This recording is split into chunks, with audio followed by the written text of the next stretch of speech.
सबका पीड़, अब फिकीर का फाका करे ताका नाम फकीर।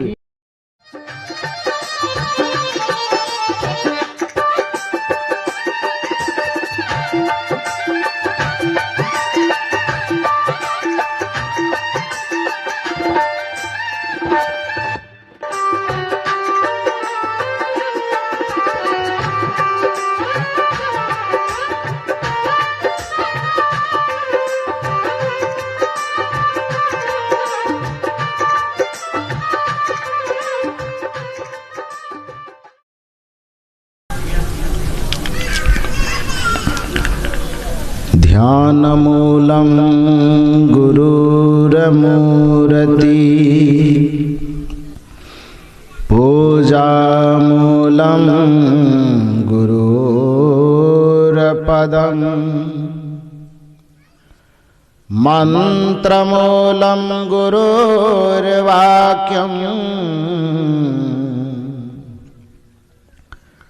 मोक्षमूलं गुरुर्कृपा। अनेक जन्म संप्राप्तः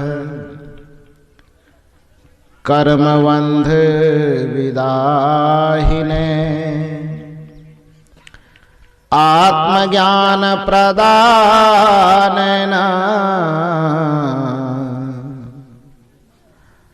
तस्मै श्री गुरुवे नमः। तस्मै श्री गुरुवे नमः। तस्मै श्री गुरुवे नमः। मेरे व्यवहारिक एवं पारमार्थिक जीवन के प्रबल प्रेरणा स्रोत परमाराध्य परम पूज्य सद्गुरुदेव जी मंच पर विराजमान सद्गुरु कबीर आश्रम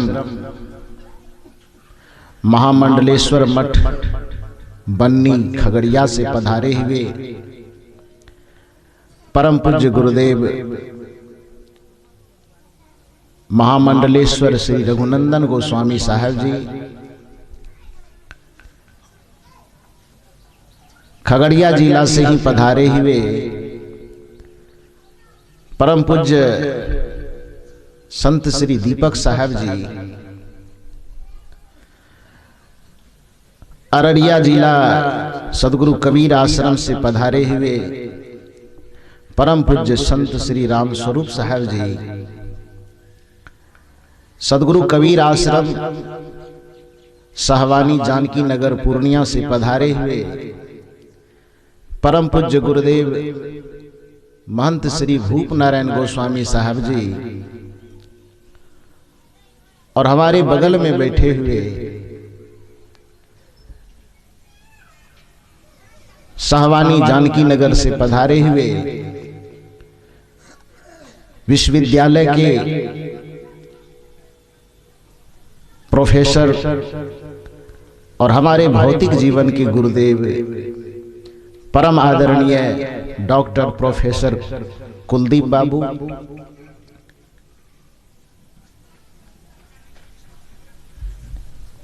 जिन महापुरुषों की स्मृति में हम लोग यहां बैठे हुए हैं,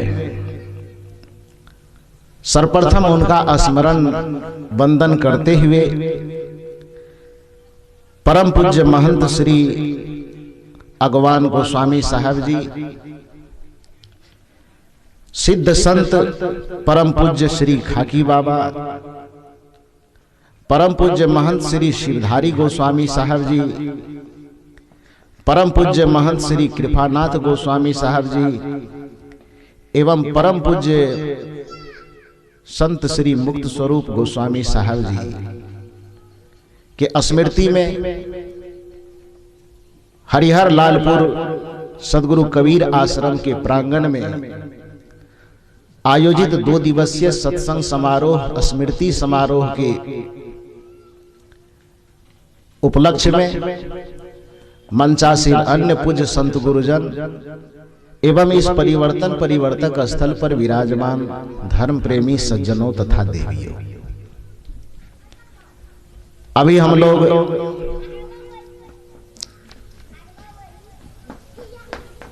विभिन्न महापुरुषों के स्मृति में आयोजित इस 2 दिवसीय सत्संग समारोह में प्रथम सत्र में विभिन्न महापुरुषों के विचारों को सुने हैं।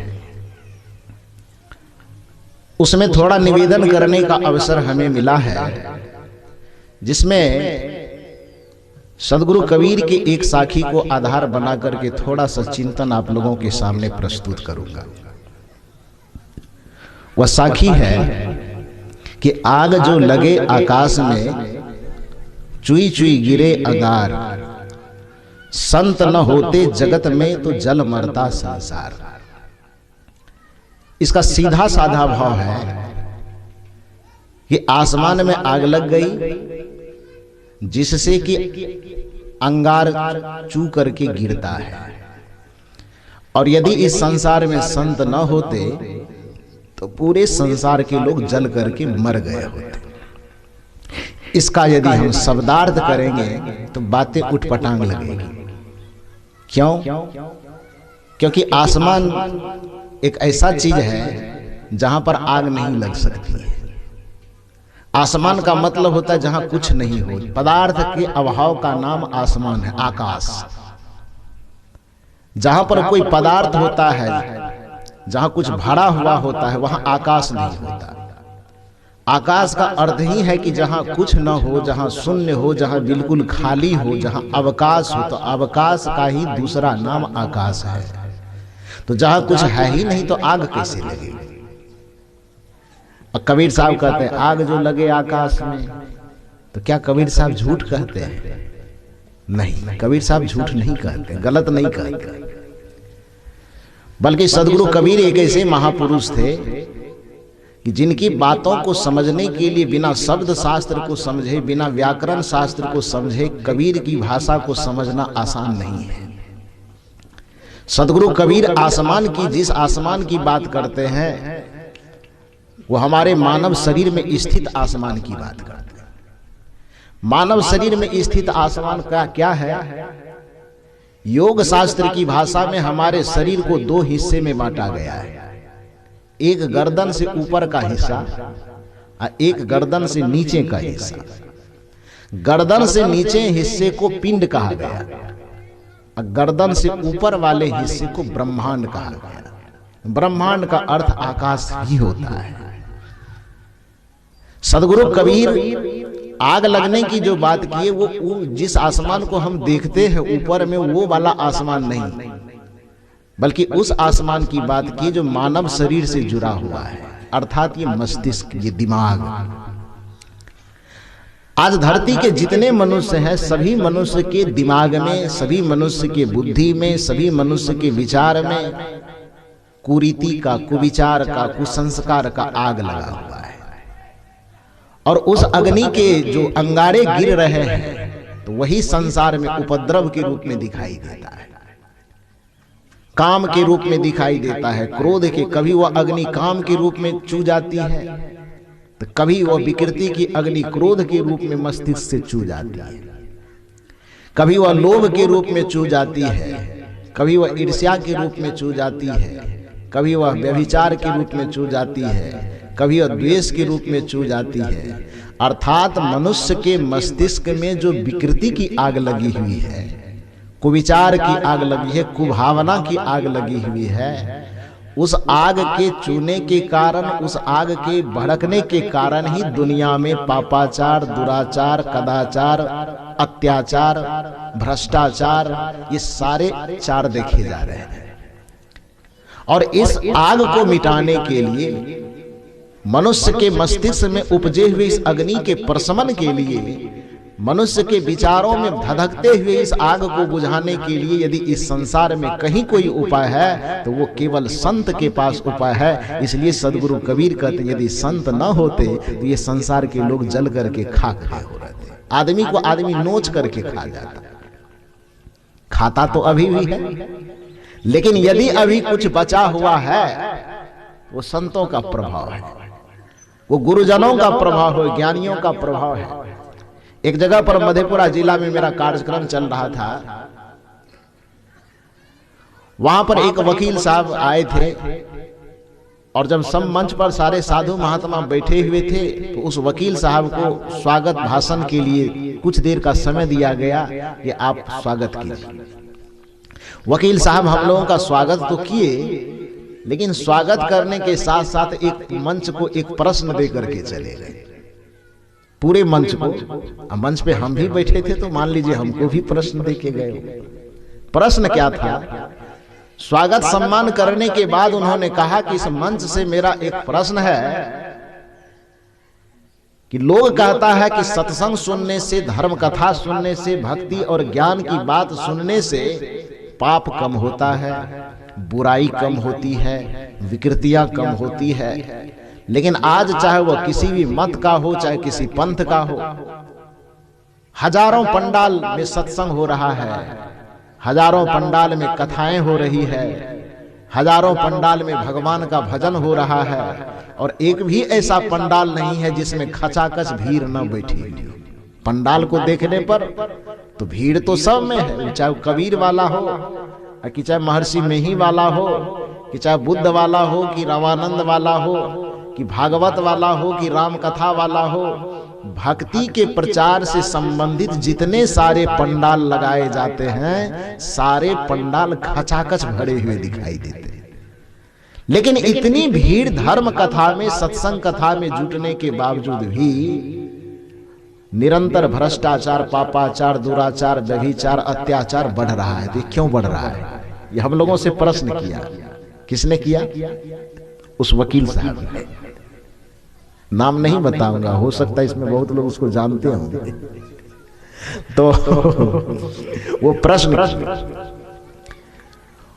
पूरे मन से उन्होंने कहा कि ये सवाल है मेरा कि धर्म से जब पाप का क्षरण होता है, धर्म से जब पाप कम होता है, तो इतने धर्म सभा लगने के बावजूद भी यदि पाप बढ़ता है, यदि इतने धर्म कथा होने के बावजूद भी अत्याचार बढ़ ही रहे हैं, यदि इतने धर्म कथा होने के बावजूद भी चोरी, छलबाजी, परपीड़न, अत्याचार ये बढ़ ही रहा है, तो मेरे ख्याल से सत्संग को बंद कर देना चाहिए। वकील था तो बहस तो बड़ा बढ़िया किया। संजोग की बात, शायद उसको कुछ काम होगा या कहीं जाना होगा, पर मुझे पता नहीं। कुछ देर बैठने के बाद जब वो उठ करके जाने लगे तो मैं वकील साहब का हाथ बगल से पकड़ लिया और पकड़ करके कहा कि प्रश्न तो कर दिया, अब उत्तर कौन सुनेगा? प्रश्न किए हैं तो उत्तर भी तो सुनना होगा। ऐसा तो नहीं है कि प्रश्न कर दिए लोगों के लिए और आप वकीलगिरी करने के लिए चले जाइएगा कोर्ट में, तो फिर कैसे होगा? कम से कम इतना समय आप दीजिए कि आप उत्तर सुन के जाइए। और बैठ गए। और जब बैठे तो मैंने उनसे निवेदन किया कि सत्संग के विषय में ही ये धारणा बनाने की क्या जरूरत है। कल्पना कीजिए कि पूरे धरती पे इतने सारे हॉस्पिटल, इतने सारे मेडिकल, इतने सारे डॉक्टर, इतने सारे नर्स, चाहे वो सरकारी हो चाहे गैर सरकारी हो, डॉक्टर, मेडिकल, हॉस्पिटल की व्यवस्था करने के बावजूद भी क्या लोग बीमार नहीं पड़ते हैं? बीमार पड़ता है कि नहीं पड़ता है? आयुर्वेदिक हो, होम्योपैथिक हो चाहे एलोपैथिक हो, इतने सारे मेडिकल, डॉक्टर, हॉस्पिटल की व्यवस्था करने के बावजूद भी आदमी बीमार पड़ता है। तो क्या करना चाहिए? डॉक्टर को खेत कोड़ने के लिए भेज देना चाहिए? हॉस्पिटल बंद कर देना चाहिए? करना चाहिए क्या? नहीं करना चाहिए। सरकार ने इतने सारे प्राथमिक विद्यालय, मध्य विद्यालय, उच्च विद्यालय, महाविद्यालय, विश्वविद्यालय की स्थापना करके हर एक स्तर के शिक्षक और प्रोफेसर नियुक्त किए हैं। उसके बावजूद भी सारे के सारे लोग साक्षर नहीं होते हैं, कुछ लोग अनपढ़ रह ही जाते हैं। तो क्या किया जाए? विश्वविद्यालय, महाविद्यालय को बंद कर दिया जाए? प्रोफेसर साहब को कहां भेजा जाए? ये बताइए, कौन काम करने भेजा जाए? सरकार की इतनी व्यवस्था होने के बावजूद भी, इतने जोड़ लगाने के बावजूद भी बहुत सारे लोग अनपढ़ रह जाते हैं, निरक्षर रह जाते हैं। इसका ये कदापि अर्थ नहीं होता है कि विश्वविद्यालय, महाविद्यालय, विद्यालय को बंद कर दिया जाए। सरकार के द्वारा इतने पुलिस प्रशासन, कोर्ट कचहरी, न्यायालय की व्यवस्था करने के बावजूद भी चोरी होती है, हत्या होती है, लूट होती है, बेईमानी होती है। इसका ये अर्थ कदापि नहीं हो सकता है कि थाना, कोर्ट कचहरी और पुलिस प्रशासन को सबको ताला लगा के बंद कर दिया जाए। ये अर्थ कदापि नहीं होता है। दूसरे अर्थ में मैं वकील साहब से निवेदन किया कि वकील साहब आप इस बात को सुनिए और एक बात सोच करके, सकारात्मक तरीके से सोच करके देखिए तो आपको पता चलेगा। क्योंकि किसी भी बात को देखने का दो दृष्टिकोण होता है। अभी हमारे पूज्य श्री रामस्वरूप साहब जी बता रहे थे कि नजर के बदलने से नजारे बदल जाते हैं और किश्ती के रुख बदलने से किनारे बदल जाते हैं। थोड़ा किसी बात पर थोड़ा सकारात्मक सोच करके देखिए तो फिर ये सत्संग को बंद करने की जो बात आपके द्वारा की गई है वो बात आपके द्वारा नहीं की जाएगी। मैंने निवेदन किया कि कल्पना कीजिए कि इतने सारे विद्यालय, महाविद्यालय, विश्वविद्यालय, प्रोफेसर, शिक्षक होने के बावजूद भी यदि आदमी निरक्षर रहता है तो यदि ये ना होते तब की स्थिति क्या होती? मेरी बात समझ रहे हैं? इतना व्यवस्था किया जा रहा है सरकार के द्वारा पढ़ाने के लिए, उसके बावजूद भी आदमी निरक्षर रहते हैं। और यदि इसकी व्यवस्था न की जाती तब की स्थिति क्या होती? इतने पुलिस प्रशासन, कोर्ट कचहरी, न्यायालय की व्यवस्था, दंड विधान की व्यवस्था होने के बावजूद भी यदि चोरी, व्यभिचारी, बेईमानी, शैतानी नहीं रुक रहा है तो यदि ये पुलिस प्रशासन, कोर्ट कचहरी, न्यायालय और दंड विधान ना होता तब फिर इस संसार की क्या स्थिति होती, उसकी कल्पना करके बताइए। यदि ये मेडिकल, ये डॉक्टर, ये हॉस्पिटल रहने के बावजूद भी आदमी बीमार पड़ते हैं तो फिर ये मेडिकल, डॉक्टर, हॉस्पिटल ना होता तब आदमी की क्या स्थिति होती, उसकी थोड़ी कल्पना करके बताइए।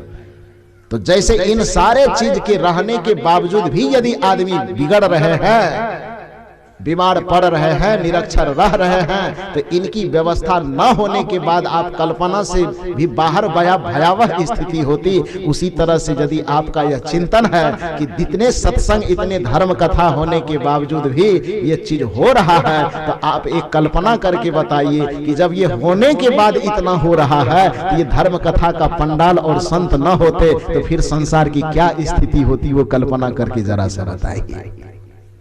मेरी बुद्धि यह कहती है, मेरा सोच यह कहता है कि इतने सारे धर्म कथा, धर्म प्रचार, ज्ञान प्रचार होने के बावजूद भी संसार की स्थिति यदि भयावह दिखाई देती है तो यदि यह न होगा तो फिर आदमी को आदमी नोच करके खा जाएगा, आदमी को आदमी दिन दहाड़े जला के पका करके पता नहीं कहां फेंक देगा, ये कहना मुश्किल है। इसलिए सत्संग निरंतर होते रहना चाहिए और संत महापुरुषों के ज्ञान चर्चा को सुनते रहना चाहिए। सदगुरु कबीर कहते हैं कि आग जो लगे आकाश में, चुई चुई गिरे अंगार, संत न होते जगत में तो जल मरता संसार। मनुष्य के खोपड़ी में कुविचार के जो आग लगे हुए हैं उसको शांत करने का एक ही आधार है, वो है संत की कृपा। महंतों की परंपरा, संतों की परंपरा, जिस परंपरा से जुड़ करके व्यक्ति का जीवन शांत होता है।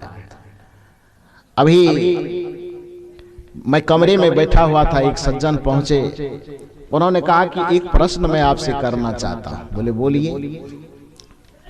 बोले हमारे जितने भी संतों की परंपरा यहाँ पर है, जिन जिन लोगों का नाम अभी मैंने लिया है, सबके नाम के साथ में महंत शब्द जुड़ता है और कुछ लोगों को संत कहा जाता है। तो संत और महंत अलग अलग होते हैं क्या?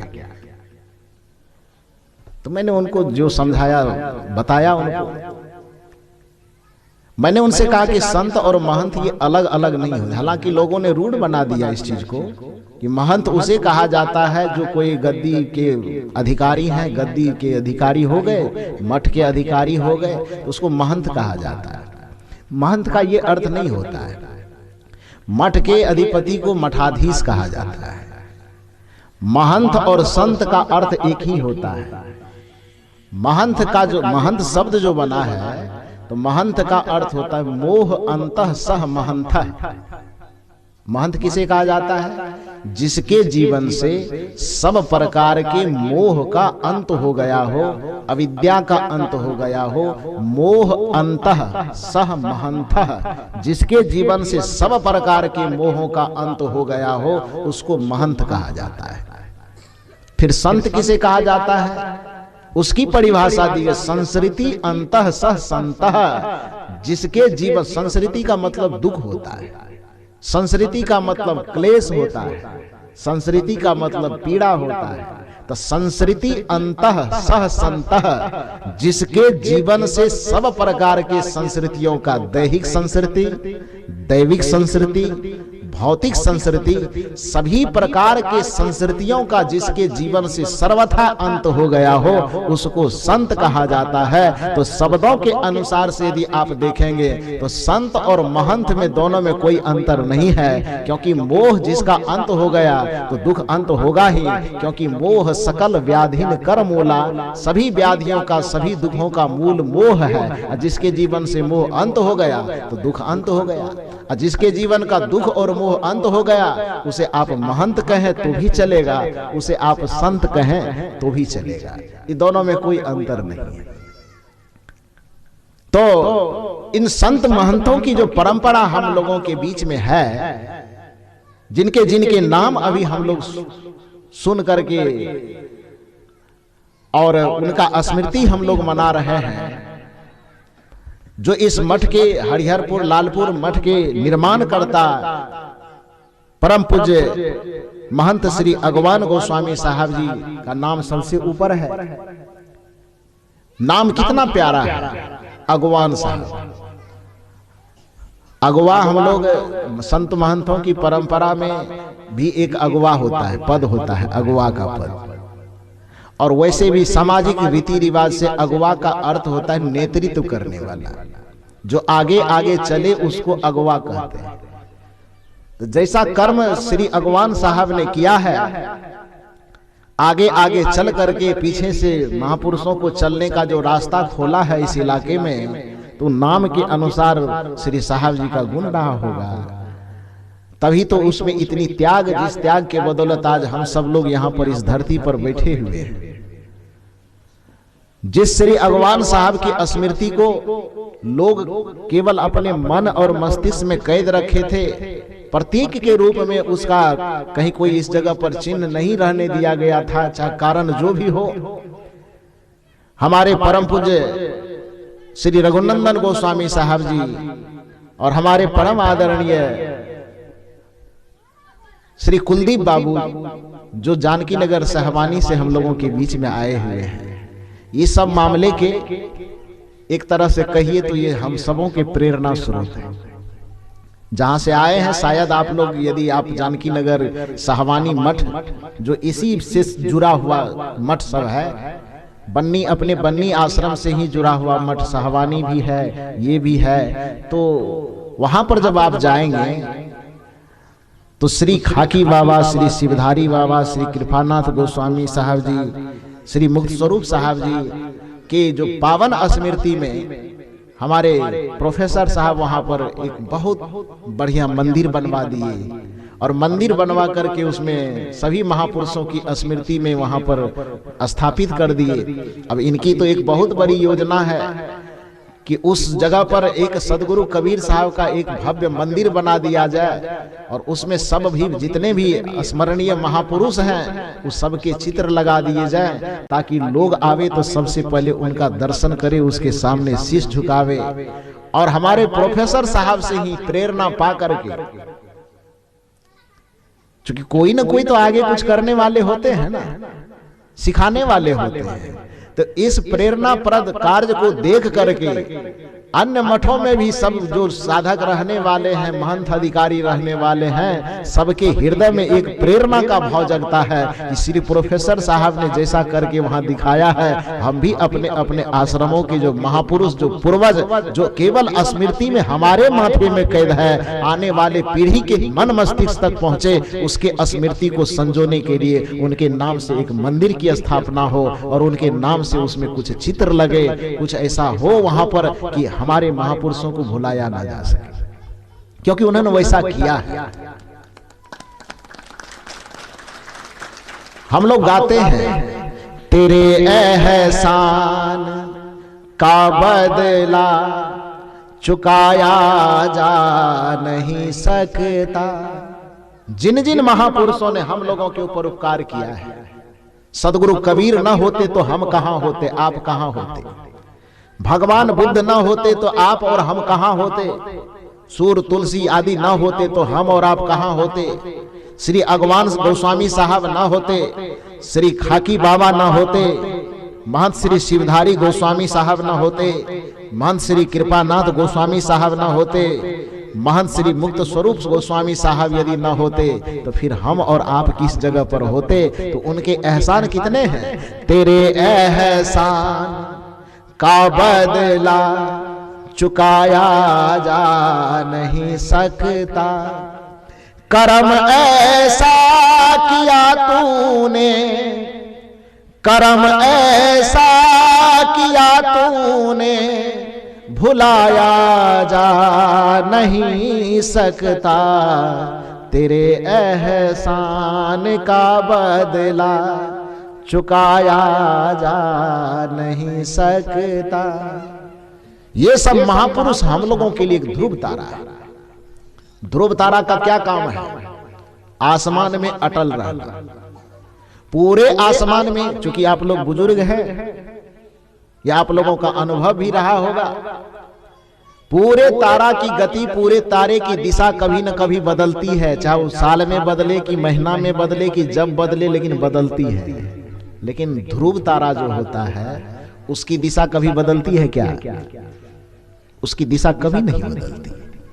और इसलिए उस ध्रुव तारा के संबंध में कहा जाता है कि जब कोई यात्री समुद्र की यात्रा करने के लिए निकलता है, हालांकि आज तो वैज्ञानिक युग थोड़ा विकसित हो गया है, तो दिशा को समझने के लिए बहुत सारे यंत्र बन गए हैं, लेकिन पुराने जमाने में ऐसा कहा जाता था कि समुद्र की यात्रा पर निकला कोई यात्री जब बीच समुद्र में जाता था और चारों तरफ देखने पर उसको पानी ही पानी, पानी ही पानी नजर आता था, किसी तरफ से दिशा समझ में नहीं आती थी कि पूरब किधर है, पश्चिम किधर है, उत्तर किधर है, दक्षिण किधर है, हम आए किधर से है, निकलना किधर से है। जब दिशा के ज्ञान को भूल जाता था तो समुद्र में बैठ करके अपने नाव को स्थिर करके यात्री समुद्र में बैठ जाता था, इंतजार करता था किस चीज का?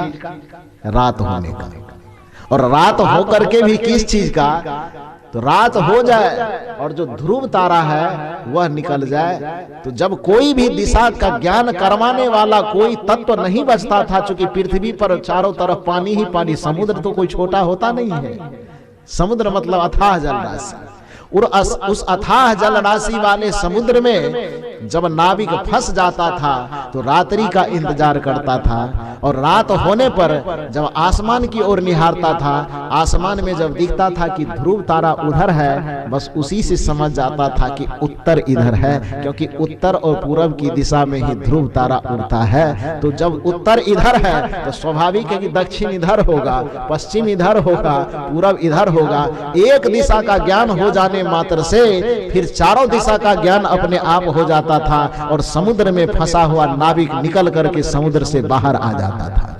तो जैसे समुद्र में फंसे हुए व्यक्ति को, सागर में फंसे हुए व्यक्ति को निकलने के लिए ध्रुव तारा का दर्शन होना परम अनिवार्य है, उसी तरह से इस भवसागर में फंसे हुए जीवों को निकलने के लिए ऐसे संत महापुरुष रूपी ध्रुव तारा का दर्शन होना परम अनिवार्य है।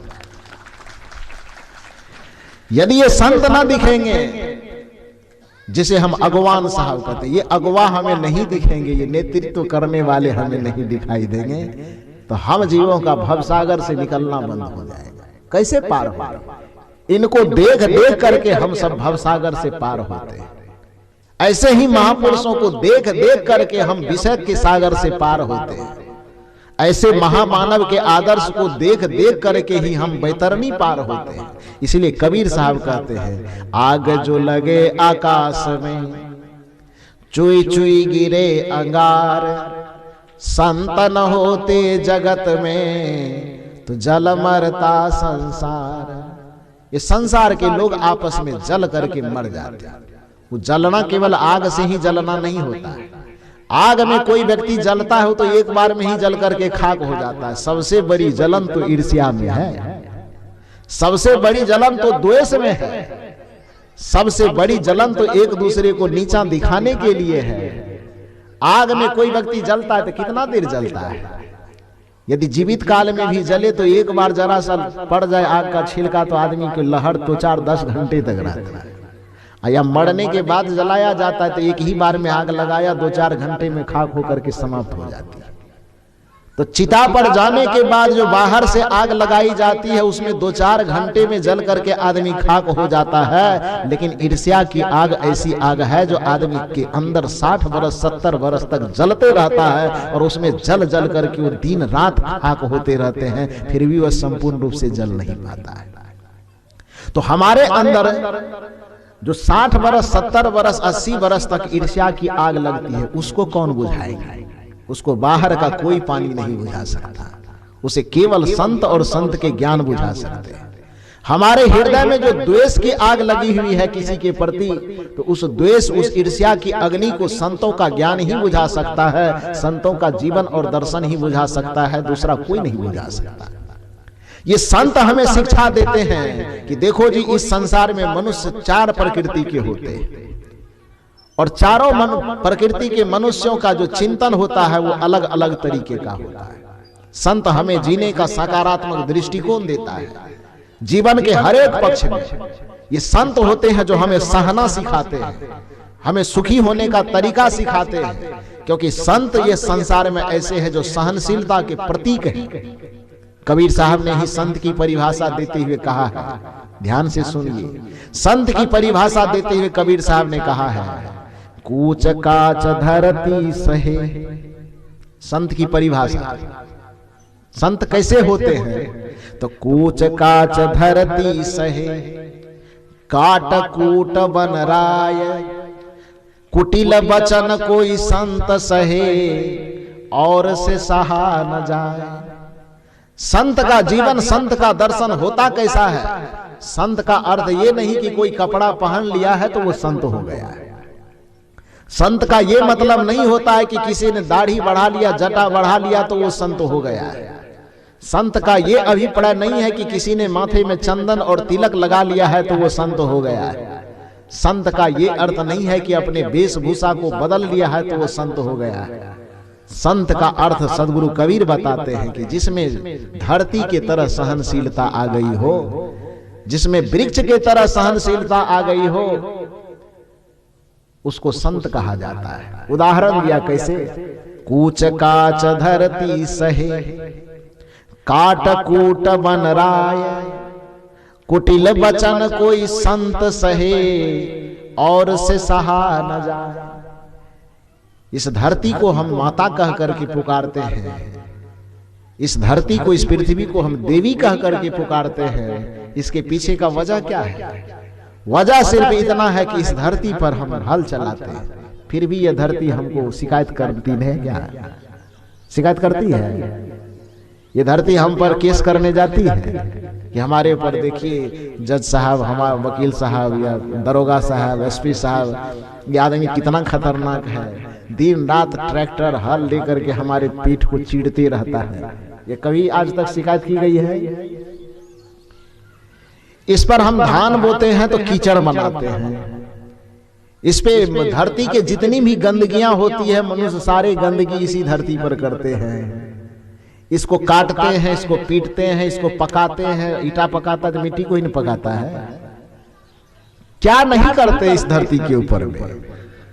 इस धरती की सहनशीलता से हमें सीखना चाहिए। सीखने का निर्देश है कि कूच काच धरती सहे, काट कूट बन रहा है। बन रहा है का मतलब जंगल की लकड़ी होता है।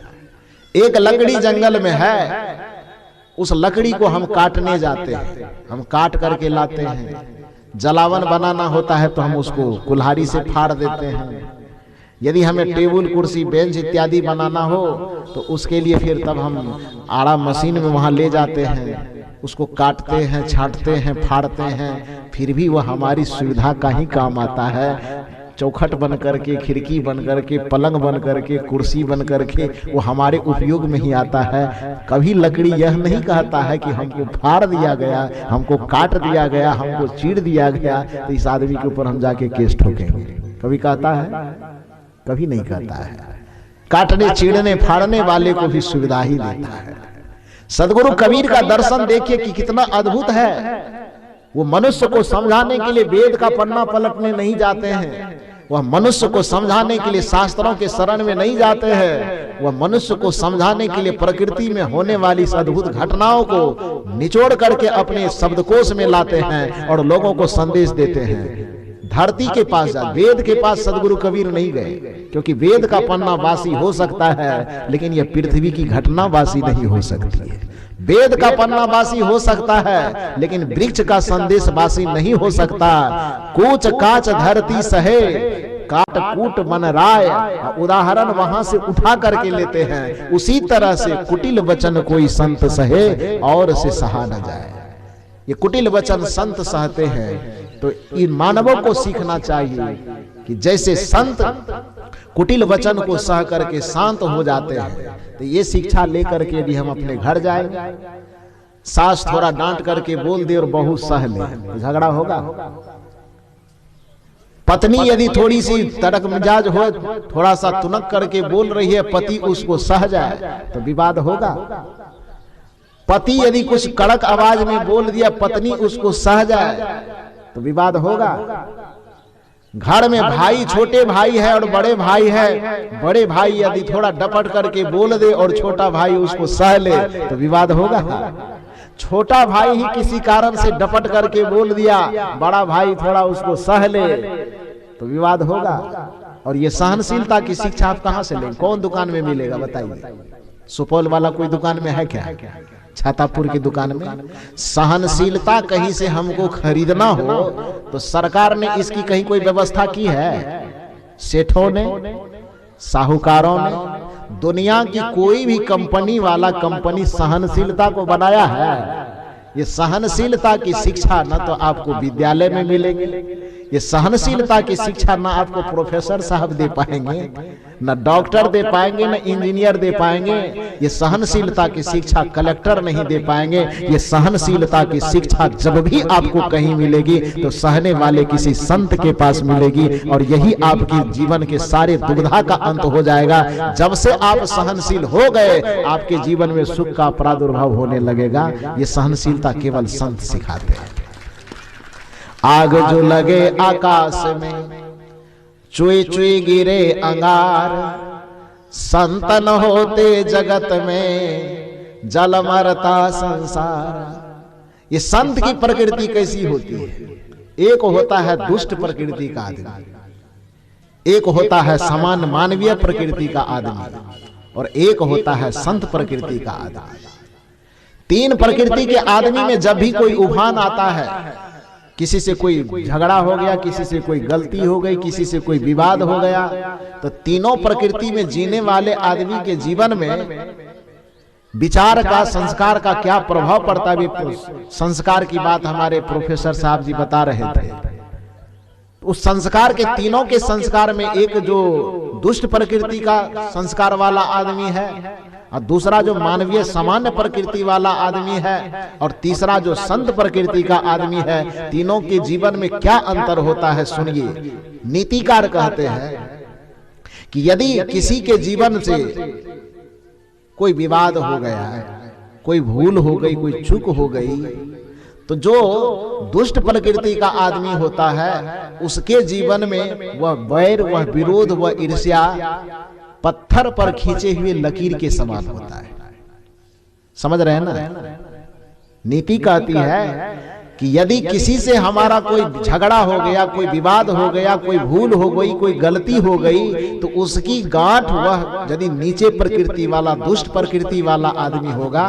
अब ये थर्मामीटर है, नीति ये थर्मामीटर दे रही है, और थर्मामीटर अभी मैं बोल रहा हूं, आप लोग अपने माथा में लगा करके सोचिए कि आपकी प्रकृति कौन वाला है। तीन में से आप किस कैटेगरी में आते हैं, ये हम नहीं बताएंगे, ये आप खुद सोच लीजिएगा। कैटेगरी क्या है?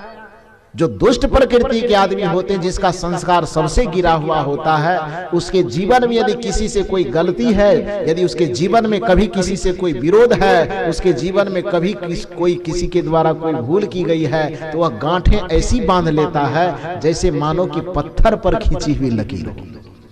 पत्थर पर एक बार यदि कोई लकीर खींचा चला जाए तो उसका मिटना बहुत ही मुश्किल होता है।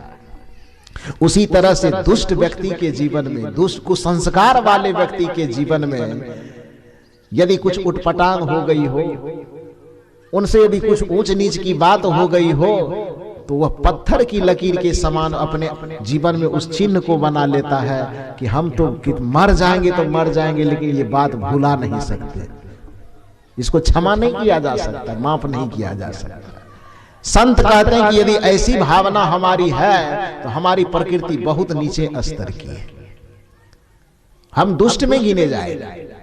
और जो मानवीय प्रकृति का आदमी होता है, जिसे हम सामान्य धरातल पर, न नीचे न ऊपर, बीच में जो है, मध्य में है, जिसे हम मानवीय स्वभाव, मानवीय प्रकृति कहते हैं, ये संत गुरुजन बताते हैं कि उसके जीवन में यदि किसी से कोई भूल, कोई अपराध, कोई गलती हो जाती है, कोई उससे विवाद का कारण पैदा हो जाता है, तो उसके भी जीवन में लकीर तो खींचाती है, लेकिन वह लकीर बालू पर खींचे हुए लकीर की तरह होती है। मतलब कि थोड़ा देर दिखता है, लेकिन कुछ देर के बाद हवा इधर से उधर आया गया, बालू कब मिल गया, पट गया, कब बातें खत्म हो गई, इधर भी भूल गया, उधर भी भूल गया, फिर जाके कभी गले मिल लिए, कभी मुस्कुरा के बातें कर लिए, और फिर वो गलती का बात गलती, विवाद का बात विवाद की जगह कहाँ चला गया ये पता भी नहीं चलता है।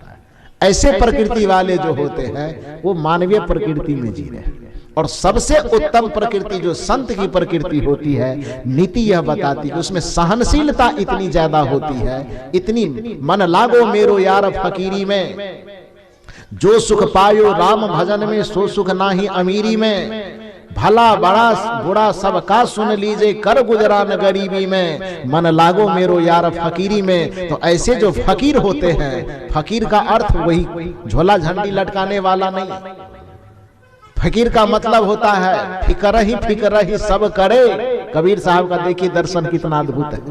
फकीर का अर्थ बताते हैं कि फिकर ही सब करे। फिकर मन चिंता, फिकर मतलब परेशानी।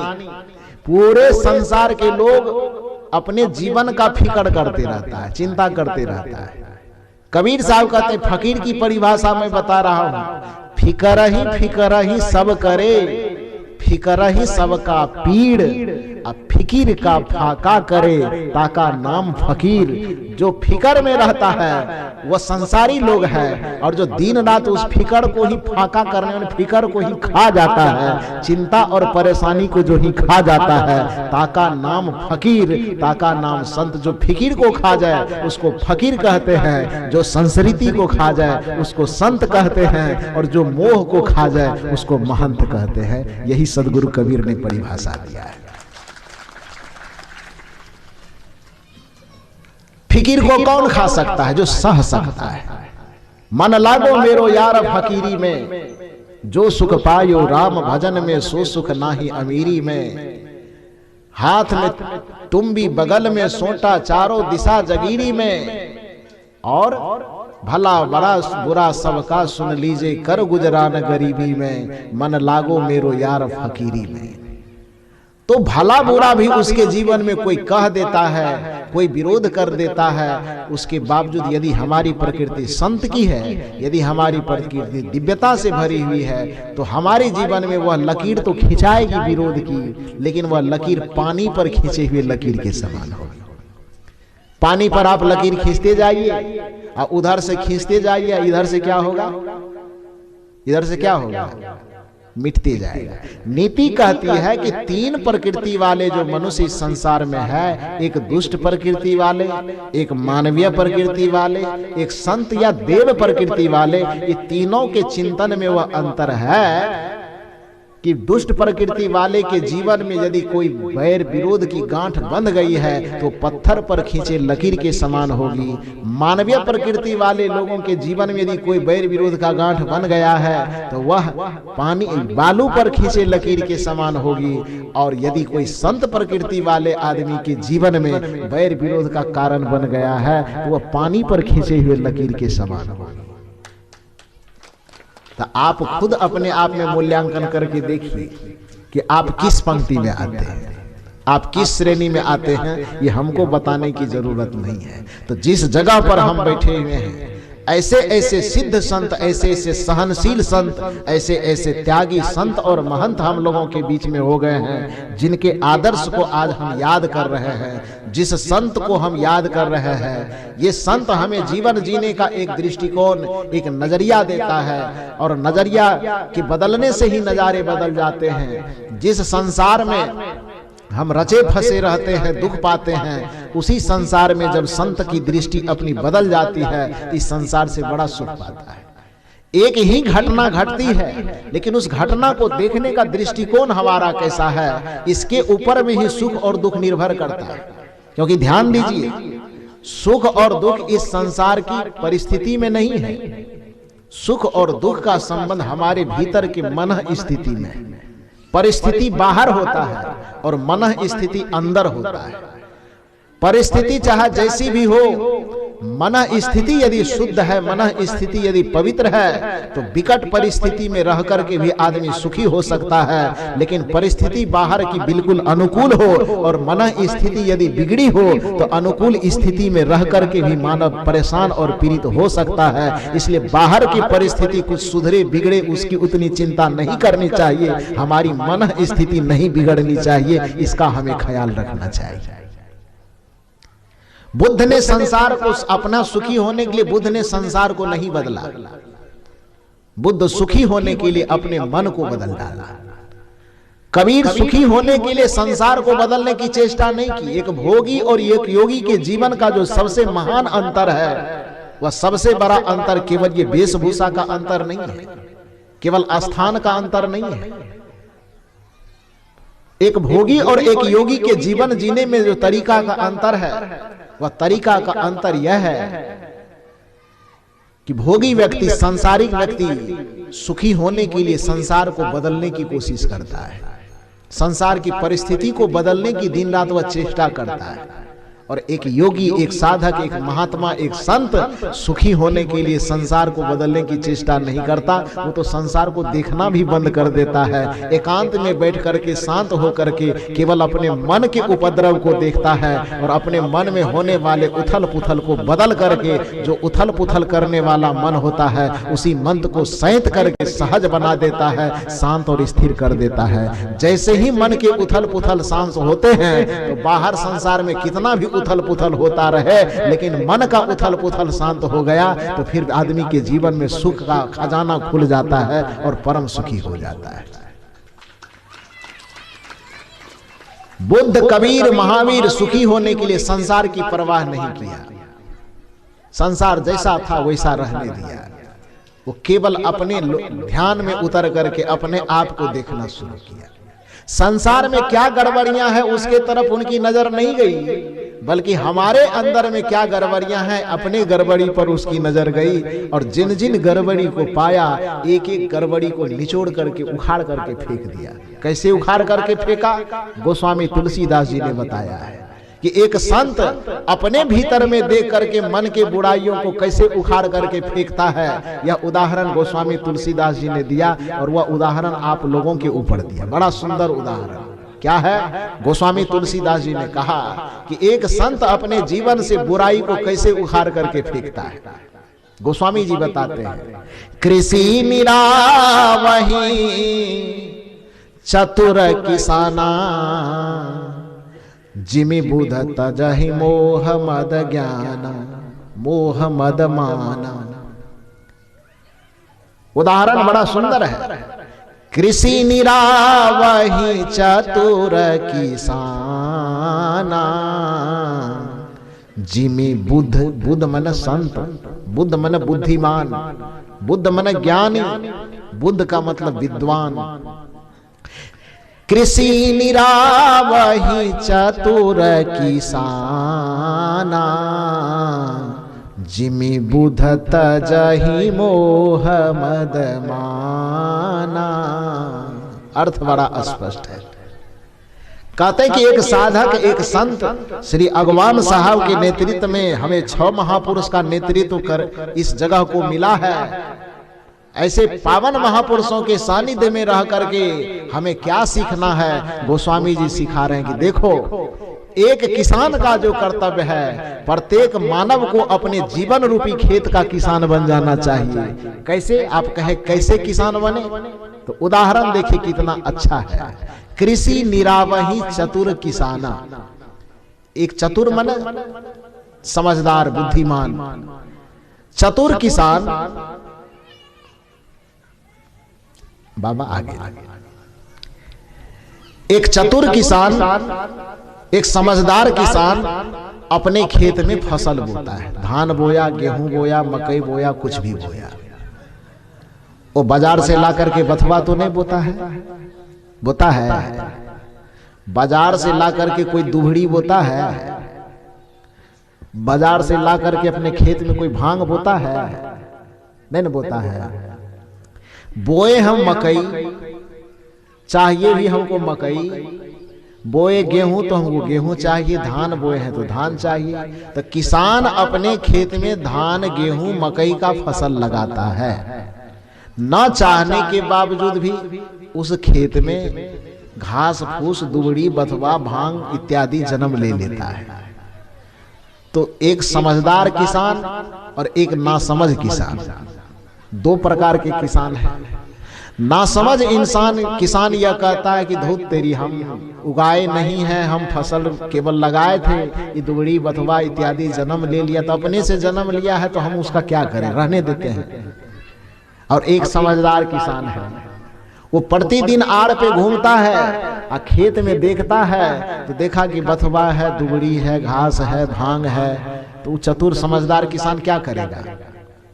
बथवा को छोड़ देगा, भांग को छोड़ देगा, नहीं छोड़ेगा। क्या करे? देखिए गोस्वामी जो संत होते हैं ना, वो ऐसे ऐसे उदाहरण देते हैं कि वो उदाहरण आदमी की बुद्धि में तुरंत जाकर के समा जाए।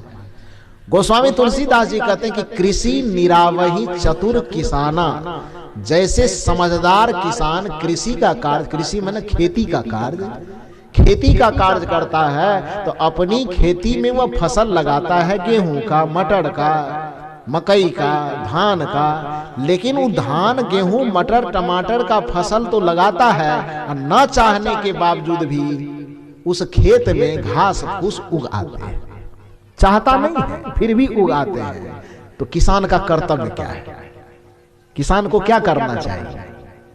अपने आर पे घूम करके खेत की निगरानी करे, कान में तेल लेके सो नहीं जाना चाहिए कि हम फसल लगा दिए तो 3 महीना के बाद एक खेत पड़ जाएगा।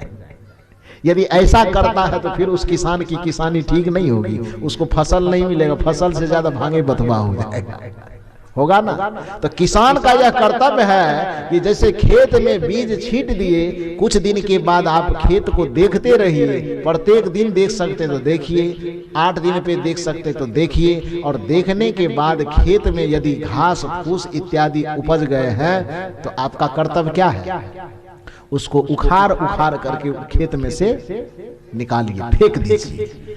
यदि यह काम आप बड़ी सजगता से करते हैं कि खेत में उगने वाले अनावश्यक घास फूस को आप उखाड़ उखाड़ करके फेंकते रहते हैं, तो फिर आपको उचित फसल मिलेगी। और यदि ऐसा नहीं करते हैं तो फसल के बदले में घास फूस ही खेत को ढक लेगा। उसी तरह से हे साधक, हे सत्संगी, यदि आप दीक्षा लेकर के आप अपने हृदय रूपी खेत में परमात्मा का फसल उपजाने के लिए, परमानंद का फसल उपजाने के लिए भक्ति का बीज आपने बोया है, गुरु मंत्र का बीज आपने बोया है। और बीज तो बोए हैं बड़ा उत्तम, फसल की चाहना भी है बड़ा उत्तम, लेकिन इस हृदय रूपी खेत में काम, क्रोध, लोभ, मोह इत्यादि का जो विकार रूपी घास फूस पैदा हो जाता है, यदि आप ध्यान की निगरानी करके इस फसल को, इस फसल से, इस घास फूस से फसल को बचाते रहे, काम, क्रोध, लोभ, मोह, ईर्ष्या, द्वेष, छल, कपट, परपंच रूपी भांग बथुआ को उखाड़ करके फेंकते रहे, तो आपको परमात्मा, परमानंद और परम शांति का फसल मिलेगा। और यदि ऐसा नहीं कर पाते हैं तो आपके फसल गौण हो जाएंगे और आपके जीवन में घास फूस ही ज्यादा बढ़ जाएगा, विकार ज्यादा बढ़ जाएगा। तो हमारे ये महापुरुषों ने, जिन महापुरुषों की स्मृति में हम ये सत्संग कथा सुन रहे हैं, इन महापुरुषों ने आगे चल करके हमें यही रास्ता दिखाया कि हम लोग अपने जीवन के घास फूस को उखाड़े। ए हरिहरपुर लालपुर के वासियों, तुम लोग भी अपने जीवन से इस घास फूस को उखाड़ते रहना। रामपुर के वासियों, हृदय से उस विकार के घास फूस को उखाड़ते रहिए और अपने मन मस्तिष्क में लगे हुए आग को बुझाने के लिए जो आपके नजदीक में आश्रम है, उस आश्रम में वर्तमान के संत महापुरुषों के शरण में आकर के उनसे कुछ सदचिंतन सुन करके, उससे कुछ सदविचार सुन करके अपने मस्तिष्क में लगे हुए विकारों के आग पर संत के शीतल वचन का पानी छींटते रहिए, तो फिर आपके जीवन में जो विकृति की आग लगी हुई है वो बुझ जाएगी। सदगुरु कबीर का यही निर्देश है कि आग जो लगे आकाश में, चुई चुई गिरे अंगार, संत न होते जगत में तो जल मरता संसार। ये संसार के लोग, अधिकांश लोग मनुष्य के शरीर में होकर के भी मनुष्य के जैसा नहीं होता है, क्योंकि आकार से वह मनुष्य के रूप में दिखता है, लेकिन वह विचार से मनुष्य नहीं है। आकृति से वह मनुष्य के रूप में दिखता है, लेकिन उसकी प्रकृति मनुष्य की नहीं है। शरीर का शकल उसका मनुष्य के जैसे दिखता है, लेकिन उसका स्वभाव मनुष्य के जैसा नहीं है। आज के मनुष्य की दशा को देख करके किसी विद्वान ने बड़ा अच्छा कहा है, लग गया है ग्रहण आदमी को, आदमी से जलन आदमी को। ग्रहण लग गया है, दिशा भ्रम का ग्रहण लग गया है आदमी के मस्तिष्क में। आज मनुष्य को अपने मानव जीवन की सही दिशा दिखाई नहीं दे रही है। और जैसे समुद्र में कोई नाविक फंस जाता, तो मैंने कहा दिशा दिखने के लिए जैसे ध्रुव तारा की जरूरत होती है, उसी तरह से मानव जो आज अपने जीवन की दिशा भूल गया है, उसको सही दिशा पर लाने के लिए एक संत के जीवन दर्शन को निरंतर देखना ये बहुत आवश्यक है। और ऐसे कारगर दिशा निर्देशक संत के रूप में हमारे जिन छवों महापुरुषों की स्मृति मना रहे हैं, ये छवों महापुरुष हमारे महत्वपूर्ण आदर्श है। इन्हें देख करके हम अपने जीवन की दिशा को पा सकते हैं, सही दिशा पा सकते हैं। आज प्रत्येक मनुष्य के मन मस्तिष्क में ये भ्रामक ग्रहण लग गया है। विचारक कहते हैं, लग गया है ग्रहण आदमी को, आदमी से जलन आदमी को। ग्रहण लगने के कारण जिस आदमी को आदमी में प्रेम बांटना चाहिए, जिस आदमी में आदमी के बीच में प्रेम की गंगा बहनी चाहिए, जिस आदमी से आदमी के बीच में सुख का दरवाजा खुल जाना चाहिए, वहां पर आदमी से आदमी भयकंपित हो रहा है। आज धरती पर देखा जाए, आप किसी व्यक्ति से पूछिए, इस आश्रम में आप सत्संग सुनने आए हैं, कदाचित खाते पीते बातचीत करते करते 11-12 बज जाए और यहां से 5 किलोमीटर किसी का घर हो, वो घर जाना चाहे और घर जाते जाते थोड़ा सा उसका पैर माने हिचकने लगे। आप पूछिए कि घर नहीं जाना चाहते हैं? ये जाना तो चाहते हैं लेकिन डर लगता है। प्रश्न कीजिए आप, किससे डर लगता है? भूत से? पूछिए उससे कि आप 11 बज गए, आपको आश्रम में, ठंडी का मौसम है, घर जाना चाहते हैं? हाँ, जाना तो चाहते हैं लेकिन जाएंगे कैसे? डर लगता है। आप प्रश्न कीजिए उससे, क्यों डर लगता है? भूत का डर लगता है। वो क्या कहेगा? शायद वह आदमी कहेगा नहीं नहीं नहीं, भूत तूत का डर नहीं लगता है। कि सांप बिच्छू का डर लगता है? नहीं, सांप बिच्छू का भी डर नहीं लगता है। बाघ चीता सियार का डर लगता है? उसका भी डर नहीं लगता है। तब किसका डर लगता है? अरे बाघ चीता सियार मिल जाए तो कदाचित हम उसका सामना कर लेंगे, कदाचित भूत प्रेत भी मिल जाए तो उसको भी उठा पटक करके उसके हड्डी गुड्डी ससार देंगे। भूत प्रेत मिल जाए इसका डर नहीं है, बाघ सियार मिल जाए इसका डर नहीं है, सांप बिच्छू मिल जाए इसका डर नहीं है। अरे सब कुछ मिल जाए तो मिल जाए, लेकिन ये 2 पैर वाला, ये खोपड़ी वाला आदमी नहीं मिलना चाहिए। क्योंकि भूत प्रेत का तो हड्डी ससार सकते हैं, लेकिन ये आदमी का खोपड़ी नहीं ससार सकते। भूत मिल जाए उसको नमस्कार कर ले, ये आदमी नहीं मिलना चाहिए। कहा जाता है कि एक महात्मा रास्ते से जा रहे थे, रास्ते से चलते चलते चलते चलते एक सांप मिला। तो महात्मा ने देखा और सांप की भी नजर महात्मा के ऊपर पड़ी, तो सांप छुप करके झाड़ी की तरफ जाने लगा।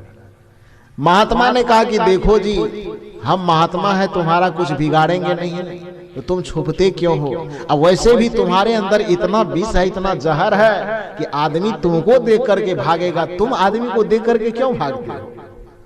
तो सांप ने भावात्मक लहजे में संवाद किया। हालांकि सांप मनुष्य की तरफ बोलेगा नहीं, लेकिन यहाँ पर दार्शनिक भाव है, भावात्मक संवाद है।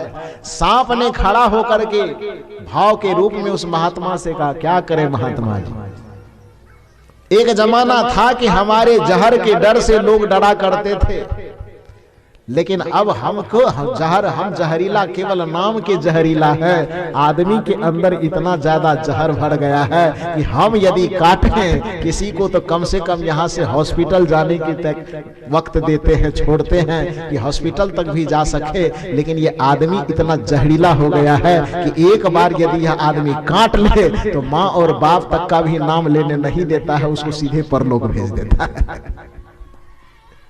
हमसे अब आदमी काहे छुपेगा? आदमी के डर से हमको छुपना पड़ता है। लग गया है ग्रहण आदमी को, आदमी से जलन आदमी को, घर जले क्या जले बस्तियां भी, कौन देगा कफन आदमी को। आदमी के शहर में मैं ढूंढता हूं आदमी। आदमी सकल के सारे आदमी दिखते हैं, लेकिन प्रायः लोगों का अकल आदमी के जैसा नहीं। आकृति आदमी के जैसे दिखती है, लेकिन प्रकृति सबका आदमी के जैसा नहीं है। आकार सबका आदमी के जैसा दिखता है, लेकिन उसका विचार और व्यवहार आदमी के जैसा नहीं है। इसलिए संतों को कहना पड़ रहा है, आदमी के शहर में मैं ढूंढता हूं आदमी। कहा क्यों भाई? आदमी के शहर में, आदमी के शहर में ही खो गया है आदमी। आदमी के शहर में मैं ढूंढता हूं आदमी। आदमी के भीड़ में, आदमी के शहर में आदमी खोजने की नौबत आ रही है। क्यों? क्योंकि शकल वाले आदमी तो बहुत ज्यादा है, लेकिन अकल वाले आदमी बहुत ज्यादा कम है। ये जगह, जिस जगह पर हम बैठे हुए हैं, सदगुरु कबीर आश्रम के इस प्रांगण में जो हम बैठे हुए हैं, यह जगह वैसा ही जगह है जहां पर से एक अकल वाला मनुष्य निर्मित किया जाता है। बाहर में हमें माँ बाप के द्वारा शकल के रूप में जन्म दे, आदमी का शकल दे करके जन्म दे दिया जाता है, लेकिन जब सदगुरु कबीर आश्रम में आकर के संतों के पास आते हैं तो हमारा अकल के रूप में, मनुष्य के अकल के रूप में जन्म होता है। माता पिता हमें आकृति के रूप में मानव बना करके जन्म दे देता है, लेकिन जब हम संतों के पास आते हैं तो यहाँ प्रकृति के रूप से हम मनुष्य बन करके जन्म लेते हैं। यदि हम बाहर में माता पिता ने, कुल समाज के द्वारा हमें आकार वाला मनुष्य बनाया जाता है, लेकिन जब हम संतों के पास आते हैं तो यहाँ हमें विचार और व्यवहार से मनुष्य बनाया जाता है। ऐसे ही जगह पर अभी हम लोग बैठे हुए हैं जहां पर आचार विचार और व्यवहार से मनुष्य बनाया जाता है। इसलिए ऐसे जगह पर हमें और आपको आना चाहिए।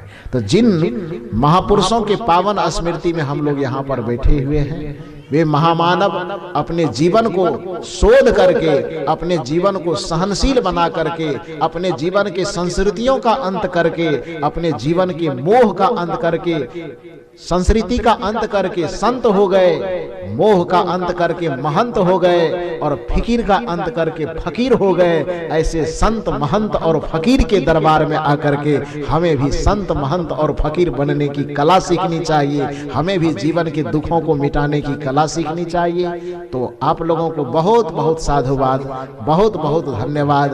और परम पूज्य श्री रघुनंदन गोस्वामी साहब जी और परम पूज्य जो अभी यहाँ के वर्तमान में उत्तराधिकारी कहा जाए, महंत तो श्री सच्चिदानंद गोस्वामी साहब जी हैं वर्तमान में, लेकिन उसके जो उत्तराधिकारी हैं परम आदरणीय परम पूज्य महंत संत श्री हरिओम शरण साहब जी, बड़े कर्मठ, बड़े लगनशील, निर्देश देने वाले लोग बहुत होते हैं, लेकिन उस निर्देश को साकार करने में, उस निर्देश को आकार प्रदान करने में बहुत परिश्रम लगता है। तो चाहे हमारे परम पूज्य श्री साहब जी हों, चाहे परम पूज्य श्री प्रोफेसर साहब जी हों, ये एक प्रकार से निर्देश देते हैं, एक प्रकार से सलाह देते हैं, लेकिन उस सलाह को साकार रूप दे करके आपके हमारे नजर के सामने में लाने वाले उस महापुरुष का नाम परम आदरणीय पूज्य संत श्री हरिओम शरण साहब जी हैं। एक बार हरिओम शरण साहब जी के लिए हम लोग जोरदार ताली बजा करके उनके मनोबल को बढ़ाने का काम करें। तो सभी संत गुरुजनों को स्मरण करते हुए, सबके चरण में कोटि कोटि नमन वंदन अभिनंदन करते हुए, मंचासीन जो वर्तमान के हमारे पूज्य संत गुरुजन है उसके भी चरण में वंदन अभिनंदन करते हुए, आप तमाम लोगों को भी बहुत बहुत धन्यवाद और साधुवाद देता हूं कि आप ऐसे जगह के वासी हैं जहां पर आश्रम है, जहां पर सदगुरु का दरबार है। ये दरबार ऐसा दरबार है जिसके लिए कहा जाता है, दरबार में सच्चे सदगुरु के दुख दर्द मिटाए जाते हैं। ये एक ऐसा दरबार है जिस दरबार में दैहिक दुख, दैविक दुख, भौतिक दुख, सभी प्रकार के दुखों का, क्लेशों का हरण होता है। ये संतों का दरबार ही सब दिन से मानवता के दुख का हरण करते आया है। ये केवल आज की बात नहीं है, चाहे द्वापर का युग हो, चाहे वह त्रेता का युग हो, चाहे सतयुग वाला युग हो, कि कलयुग वाला युग हो, किसी भी मनुष्य के जीवन से दुख का, पीड़ा का हरण हुआ है तो हरण करने का स्थान ये संतों का, गुरुओं का दरबार है। भगवान के दरबार में भी कदाचित दुख का हरण नहीं होता है। श्री राम के दरबार में सीता जी के दुख का हरण हुआ था, कि वाल्मीकि के दरबार में सीता जी के दुख का हरण हुआ था? बताइए तो थोड़ा सा। सीता जी के दुख का हरण श्री राम के दरबार में हुआ था कि सीता जी के दुख का हरण वाल्मीकि के दरबार में? किसके दरबार में? वाल्मीकि संत था कि भगवान?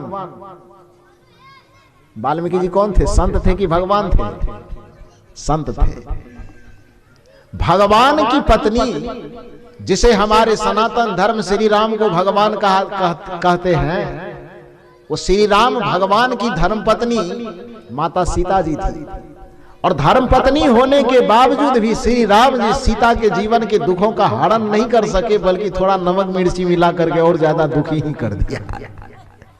दुख की जो आग लहड़ रही थी सीता के जीवन में, श्री राम जी ने उसमें और थोड़ा घी डाल दिया बढ़िया से, ये और थोड़ा लहड़ जाए। लेकिन सीता जी के जीवन में जो पीड़ा की आग लहर रही थी, सीता जी के जीवन में जो परेशानी और समस्या की आग लहर रही थी, उस आग को बुझाने का काम कोई राम, कोई कृष्ण ने नहीं किया। उस आग को बुझाने का काम वाल्मीकि जैसे संत ने किया। इसलिए कबीर साहब कहते हैं कि तुम्हारे भी जीवन में यदि दुख की आग लगे हुए हैं तो तुम्हारे भी जीवन के दुखों का समाधान संतों के चरण में और सदगुरु कबीर के दरबार में होगा। इसलिए सत्संग में हमको आना चाहिए। आग जो लगे आकाश में चुई चुई गिरे अंगार, संत न होते जगत में तो जल मरता संसार। तो हम ऐसे सौभाग्यशाली हैं कि हमारे आपके पास गुरु का दरबार है। नीति यह कहती है कि रास्ते से गुजरो, और रास्ते से गुजरने के बाद यदि अगल बगल में तुमको 4-5 विद्यालय झलक जाए तो किसी से पूछने की जरूरत नहीं, तुम खुद सोच लो कि यहाँ पर शिक्षा से प्रेम करने वाले लोगों की संख्या ज्यादा है। नहीं रहेगा तो स्कूल 4-5 ठो कैसे होगा। हमारे मधेपुरा जिला में एक चौक है जिस चौक का नाम ही है कॉलेज चौक। पूरे दुनिया में मछली चौक हमने देखा है, मटन चौक देखा है, बटर चौक हमने देखा है। मधेपुरा एक ऐसा जगह है जहां पर हमने कॉलेज चौक देखा है, और वाकई में वहां पर अगल बगल चारों तरफ या तो हाई स्कूल है, कॉलेज है, बहुत ज्यादा वहां पर। नीति की बात नीति यह कहती है कि किसी नगर, किसी इलाके से आप गुजरिए और रास्ते से चलते चलते यदि आपको 4-5 विद्यालय अगल बगल दिखाई दे तो किसी से पूछने की जरूरत नहीं है, आप समझ जाइए कि यहाँ शिक्षा को प्रेम करने वाले लोग बहुत ज्यादा है, शिक्षा को पसंद करने वाले लोग ज्यादा है। रास्ते से चलिए और रास्ता से चलते चलते चलते चलते यदि अगल बगल 2-4 ठो शराब का दुकान आपको ज्यादा दिखाई दे तो किसी से पूछने की जरूरत नहीं, आप समझ जाइए छठा साइज लगा करके कि इस जगह शराब पीने वाले शराबियों की संख्या ज्यादा होगी, तभी तो इतना दुकान है। रास्ता से चलिए और रास्ता से चलने के बाद यदि अगल बगल दाएं बाएं नजर दौड़ा करके देखिए, और नजर दौड़ा करके देखने पर यदि बूचर खाने आपको 2-4-5 ठो दिखाई दे दे तो समझ लेना चाहिए कि हम मांसाहारियों की संख्या बहुत ज्यादा होगी। रास्ते से चलने के बाद अगल बगल नजर दौड़ा करके देखने पर यदि आपको मेडिकल दुकान बहुत ज्यादा दिखाई दे तो समझ लेना चाहिए कि इस नगर में बीमार लोगों की संख्या बहुत ज्यादा होगी। बहुत लोग बीमार पड़ते हुए तब इतना मेडिकल चल रहा है, नहीं तो कैसे मेडिकल इतना चलता।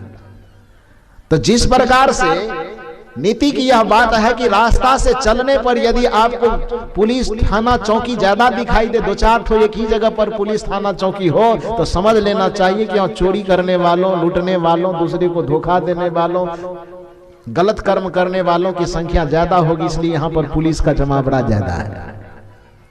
तो जैसे पुलिस प्रशासन ज्यादा देखने से यह अनुमान किया जा सकता है कि यहाँ पर चोर, लुच्चा, लफंगा की संख्या ज्यादा होगी, जैसे शराब के ज्यादा दुकान दिखाई देने से यह कल्पना किया जा सकता है कि यहाँ शराबियों की संख्या ज्यादा होगी, जैसे विद्यालय को देखने मात्र से यह कल्पना किया जा सकता है कि यहाँ विद्या प्रेमियों की संख्या ज्यादा होगी, उसी तरह से हमारे अगल बगल में यदि संत और गुरुजनों का दरबार दिखाई दे तो समझ लेना चाहिए कि यहाँ भक्ति ज्ञान का दरबार, यहाँ नगर बसा हुआ है, यहाँ के लोगों के हृदय में ज्ञान और भक्ति के प्रति अनुराग और प्रेम है, ये सहज ही कल्पना करना चाहिए।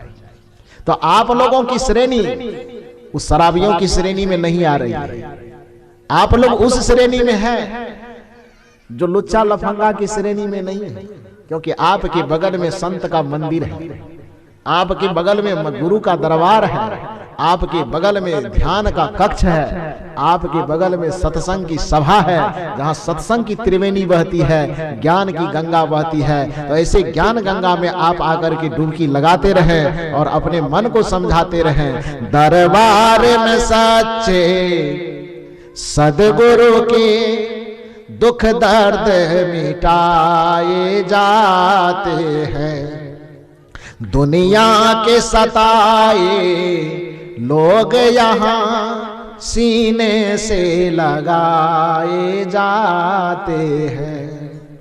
दरबार में सच्चे सदगुरु के दुख दर्द मिटाए जाते हैं।